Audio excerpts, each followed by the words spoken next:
का चेहरा व्यक्ति की अपनी कमाई होता है। ये कमाई है हमारे अनुभवों की, जो हमें परिपक्व बनाती है। अगर उपवास करने से भगवान खुश होते तो इस दुनिया के वो गरीब जिन्हें कई दिनों तक खाने को कुछ नहीं मिलता, सबसे सुखी होते। उपवास सिर्फ अन्न का ही नहीं, दूषित विचारों का भी करिए। ईश्वर की बनाई ये सृष्टि बेशकीमती खजानों से भरी है, पर चौकीदार एक भी नहीं। व्यवस्था इतनी खूबसूरत कि दुनिया में अरबों व्यक्तियों का आवागमन हर साल होता है, परंतु यहां से कोई एक तीली तक नहीं ले जा सकता। एक बड़ा एक बच्चे से 4 चीजें सीख सकता है। बिना किसी कारण खुश होना, हमेशा कुछ ना कुछ करते रहना, कुछ ना कुछ नया सीखने की इच्छा रखना, और जो उसे चाहिए उसे पूरी ताकत से मांगना।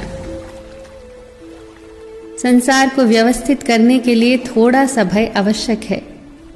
मृत्यु का भय हमारे जीवन की रक्षा करता है। गलती का भय सही राह पर रखता है। बीमारी का भय स्वच्छता को प्रोत्साहित करता है, और दुख का भय आपको नेकी के मार्ग पर रखता है। चंद्रमा जब पूर्ण होता है तभी उसका आकार घटना आरंभ हो जाता है। अर्थात पूनम का चांद ये संदेश भी है कि चंद्रमा का आकार अब घटेगा। ऐसे ही अमावस्या की रात ये संदेश लिए होती है कि चांदनी रातें अब दोबारा लौट कर आने वाली हैं। सुख और दुख भी एक दूसरे के पीछे चलते हैं। जिस प्रकार मौसम में परिवर्तन आता है, उसी प्रकार सुख और दुख भी आते जाते रहते हैं।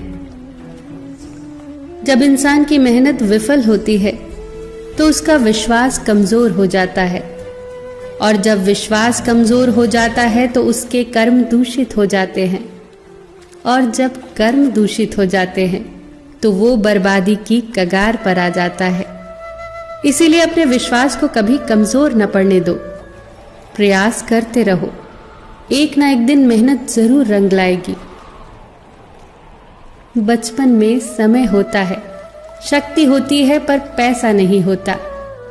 जवानी में शक्ति होती है, पैसा होता है, पर समय नहीं होता। बुढ़ापे में पैसा होता है, समय होता है, पर शक्ति नहीं होती।